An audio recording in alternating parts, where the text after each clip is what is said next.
Hello, Maria. Thank you for taking the time to have a chat today. Yes, thanks for the invitation and thanks for having me.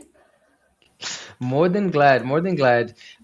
Maria, before we get to the actual topic of AI and Hmm. creativity and what you're involved in and the project that you're engaged in, your main background is in sociology. Right, So right. how did you get to the topic of AI, and how does sociology allows us to understand AI from an interesting perspective?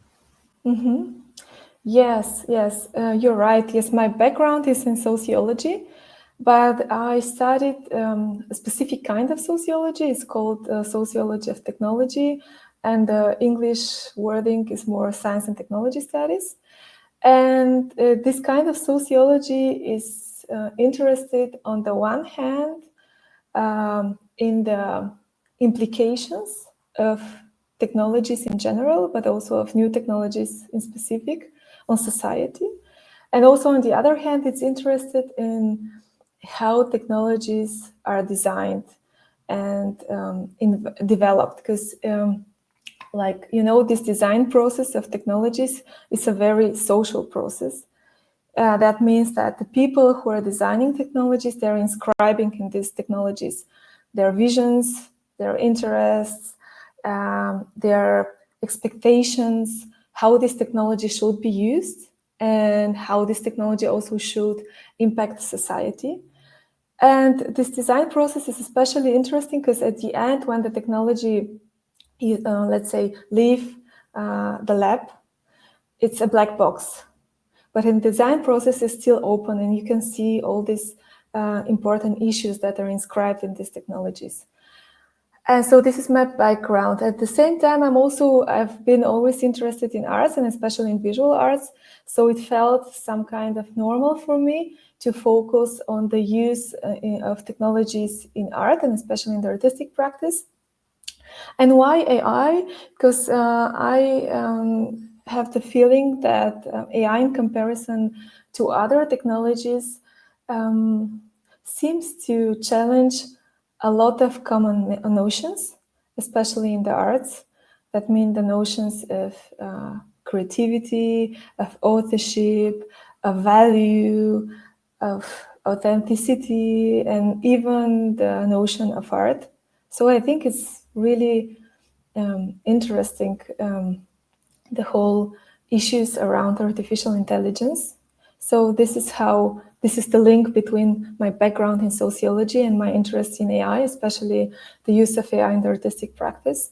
And I think also that artistic practice, on the other hand, is very interesting because most of the artists are using technologies and also artificial intelligence in a different way, because they're reflecting their own practice, and that means also the technology that they are using, and they're reflecting, by working with these technologies, at the same time, what are the impacts or the implications of this technology on society. So for me, it's very interesting to look at the artistic practice, because it's a very reflective practice, and they're already dealing with issues that are connected and linked to artificial intelligence. As I will say that also the artists are some kind of sociologists, because they're also interested on what is inside of this technology. They also want to open this black box and to look in it, and also to think and to reflect on all the implications that these technologies are having on us as individuals, but also on society.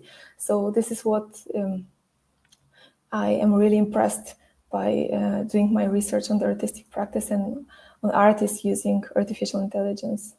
Yes. And this has led you to what you're involved in at the moment, which is one of the things, which is the Wave Lab, right? That Mm-hmm. you are leading the digitalization lab.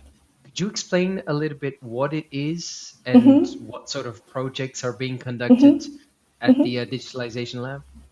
Yes, interesting, because I'm a sociologist, but I'm based at the University of Music and Performing Arts, Munich, and also at the Wave Lab. The Wave Lab is the incubator program of our university.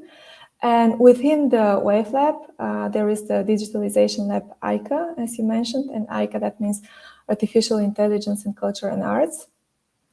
So the main goal of AICA is that we want to equip our students with artistic background with the necessary skills in order to enable them to use different tools in their own artistic practice and to develop their own projects.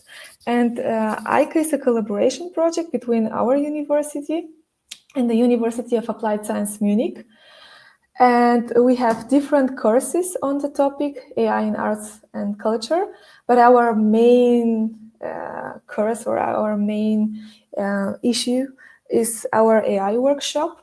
And in this AI workshop, we are bringing together our students with artistic background with the students of the University of Applied Science, and they have background in computer science and data science. And so they need to build interdisciplinary teams, and they work together in these interdisciplinary teams during the whole winter semester. And at the end, they develop their own projects, but not only ideas, but also prototypes on the intersection of AI and culture.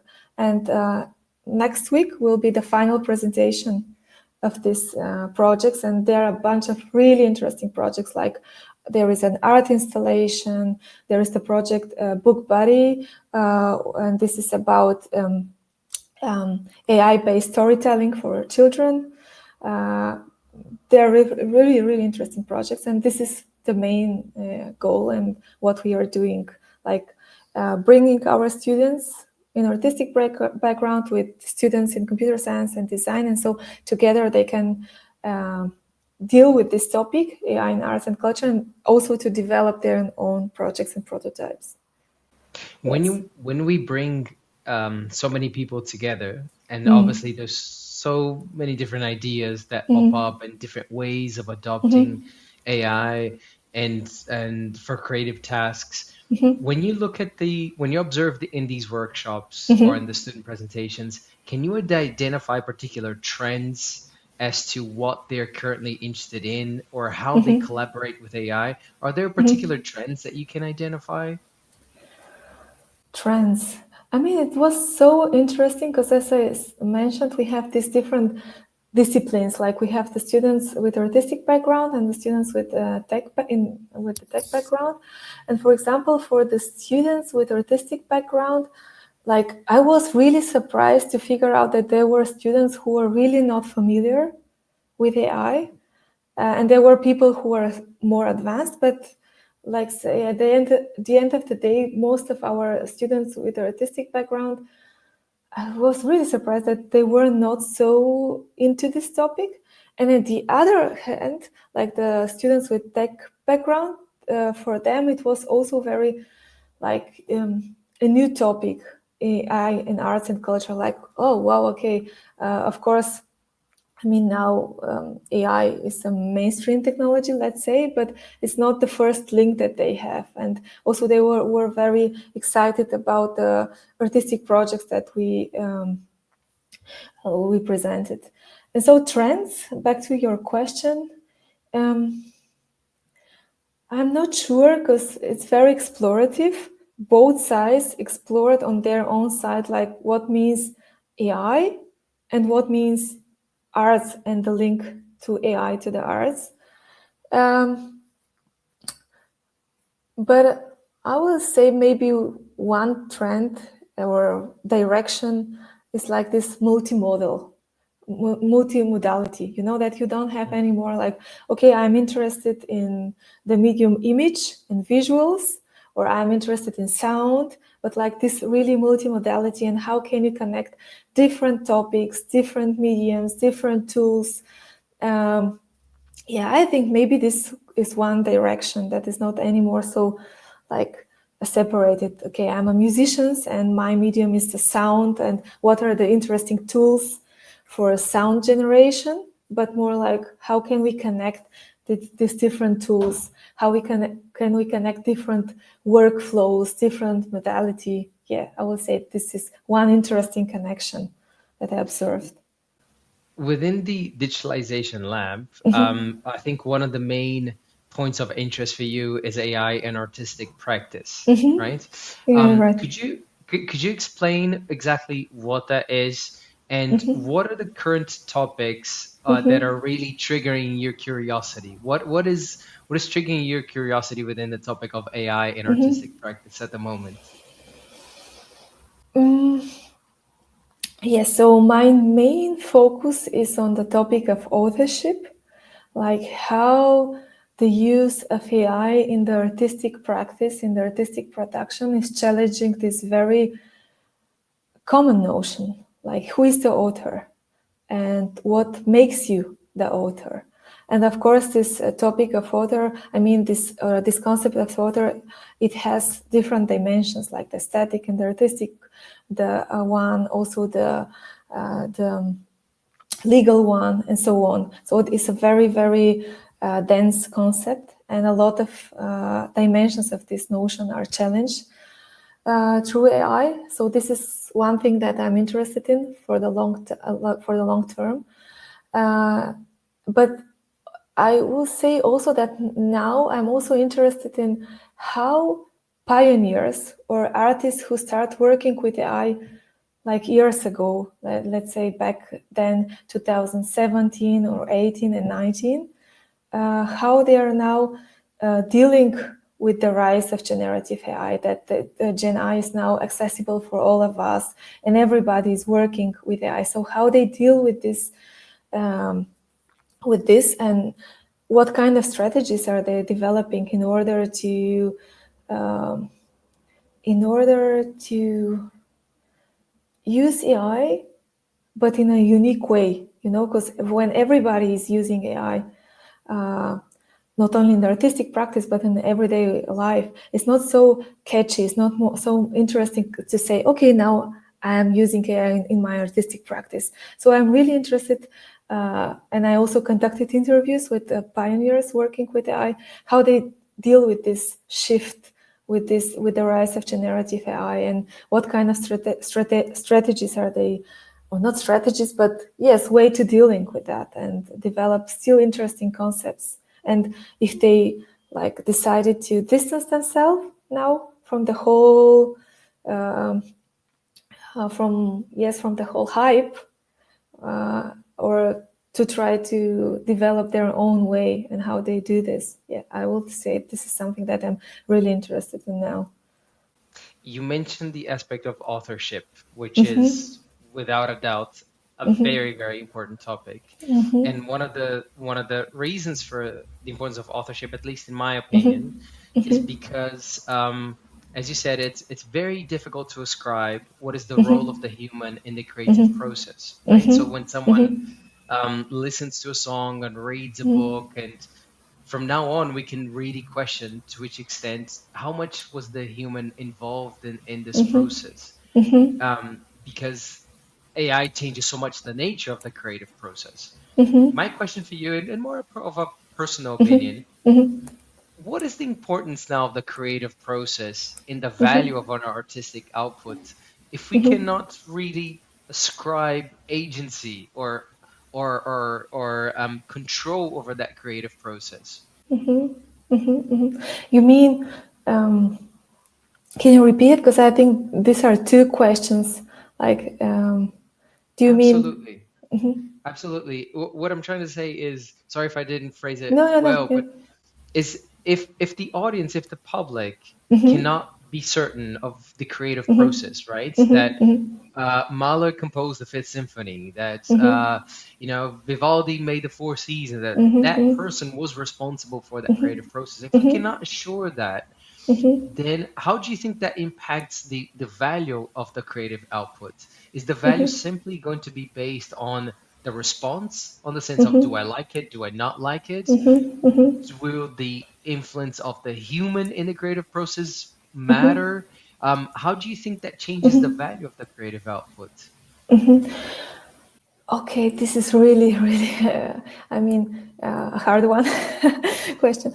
It's just an impression. Yes, because there are different answers. Like, let's say, I will say that one answer is that AI raises the standards in a sense that, you know, 4 or 5 years ago, before the rise of generative AI, if you experience a very perfect and polished and yes, beautiful image, I mean, it depends also in which kind of context you will be really impressed by maybe by the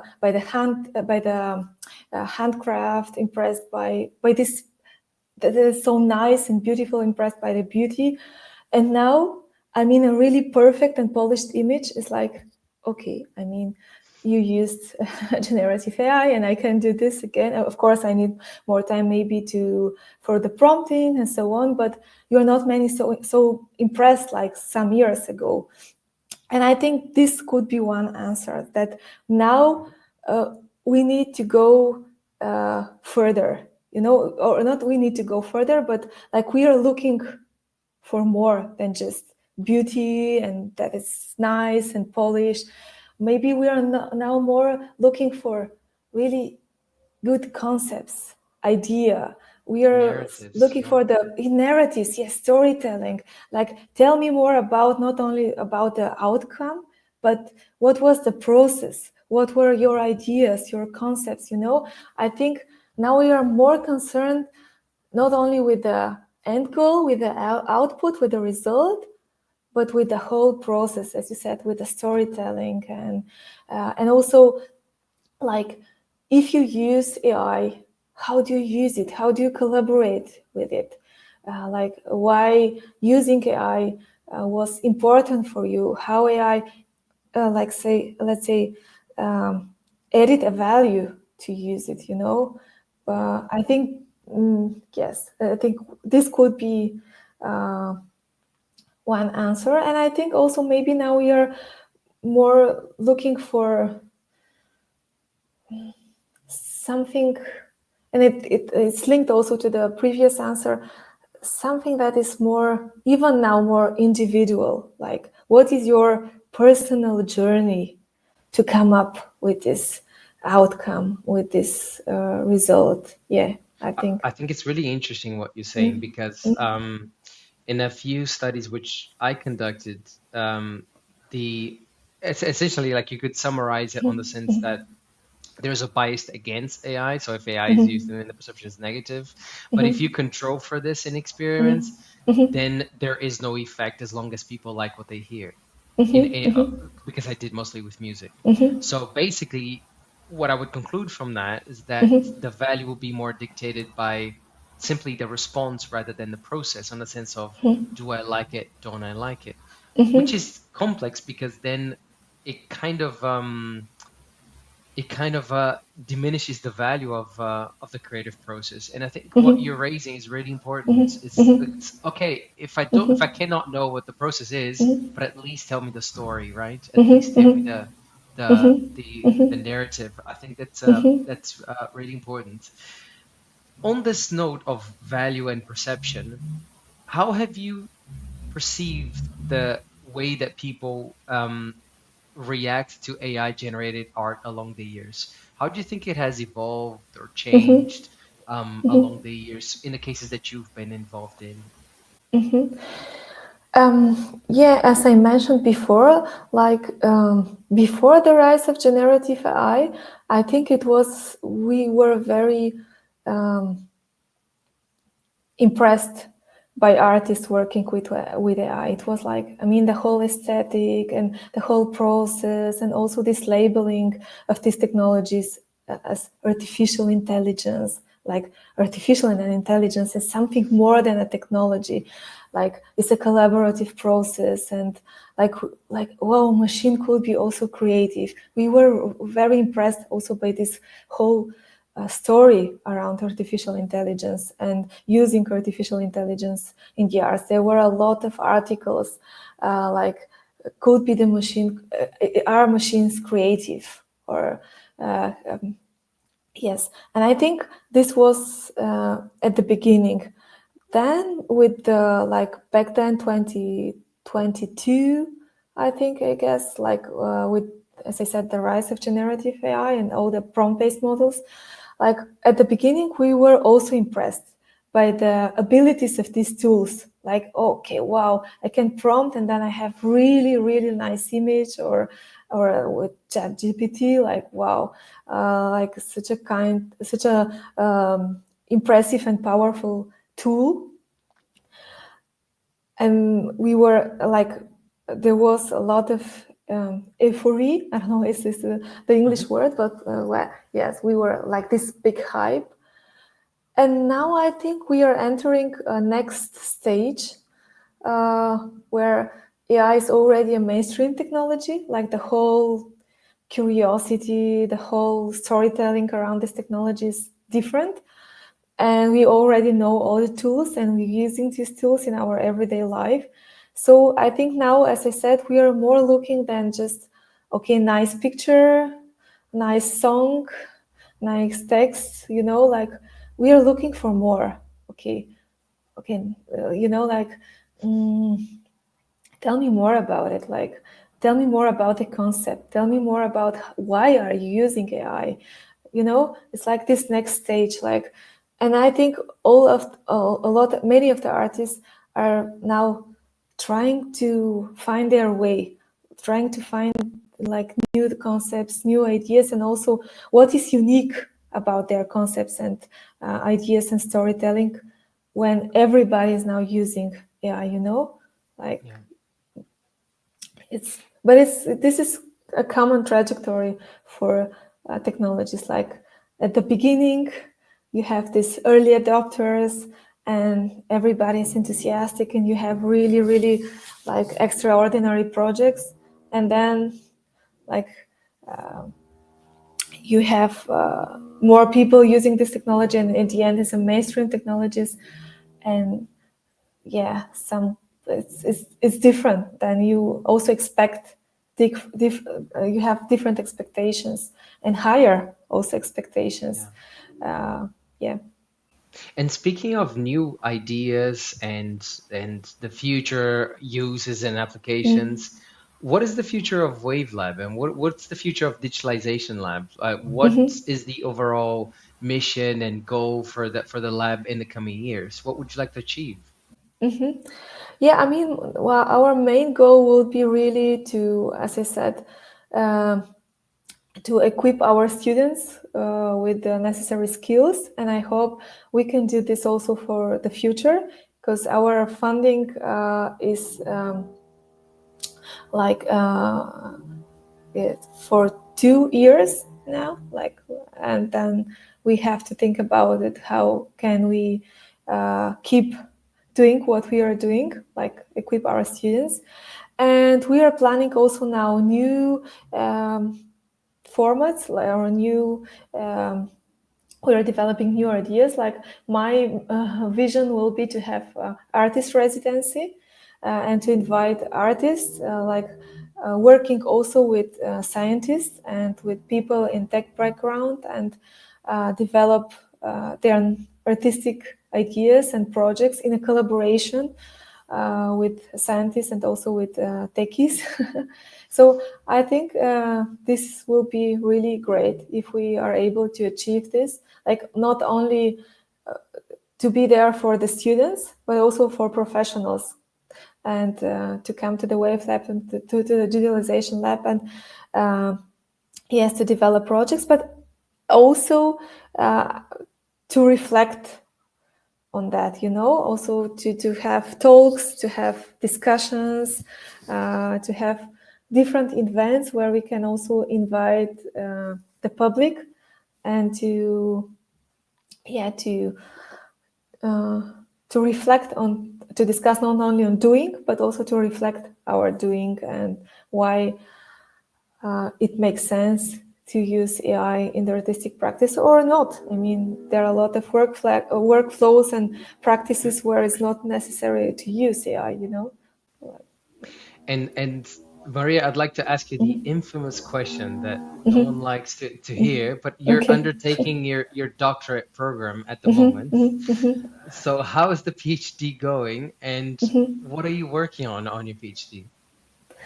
Yeah, I mean, it's very challenging because I have also two small children, and as you said, I'm leading also the lab the Digitalization Lab AICA. But I'm optimistic. And now I'm working on 2 papers. And I mean, yeah, as I mentioned, my focus is on authorship. And now I'm conducting interviews with different artists on that topic, and also with other stakeholders, like with gallerists and with curators, just to figure out, yes, as I mentioned before, how AI is challenging this very, very common notion of authorship. And actually, I'm developing now a symposium to that topic, and I would like to invite different experts and to talk about the topic of authorship. Yes, and because, as I said, it's a very, very dense notion, and this term authorship has different dimensions, like the artistic, the aesthetic one, the legal one, the economic one, and also as like the psychological one. The also, psychological, yes, the psychological, definitely, and yes, and also to talk about this and to figure out, the different viewpoints on that. Yeah, this is the topic of my PhD, and it's going well. Let's see. As I said, now I'm working on 2 papers and conducting interviews, and yes, it's it's tough. there is an but end. yes, there is an end. I hope. It will. There is an end. I Absolutely. hope. I know that when you're in it, you think that it never ends, but it does come to an end. So now I I'm hope. sure that you will do it. Maria, we're now heading towards the end. I would just like to ask you some quick fire questions. Just short answers. There's no right or wrong. It's just whatever your impression is. The first one is, in the age of AI, what makes human creativity unique?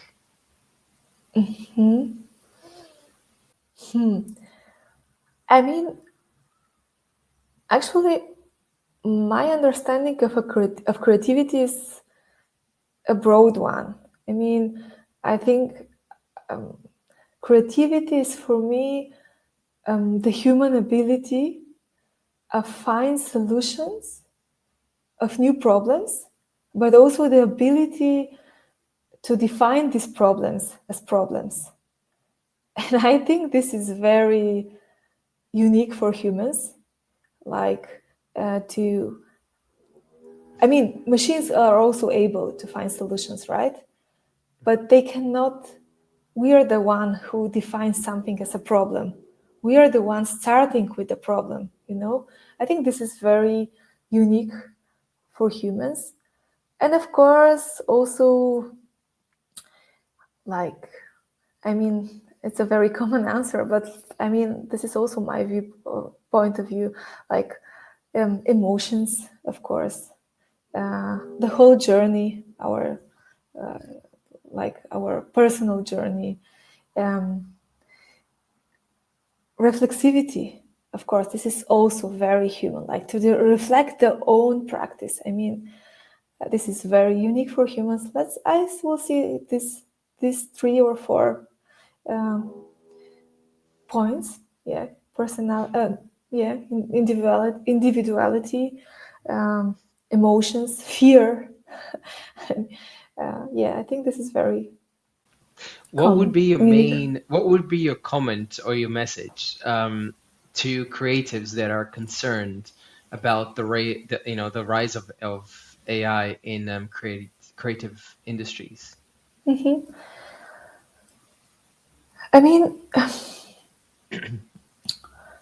Not always doesn't make sense to use AI. As I mentioned before, it depends on the specific task, on the specific practice, on the specific workflows.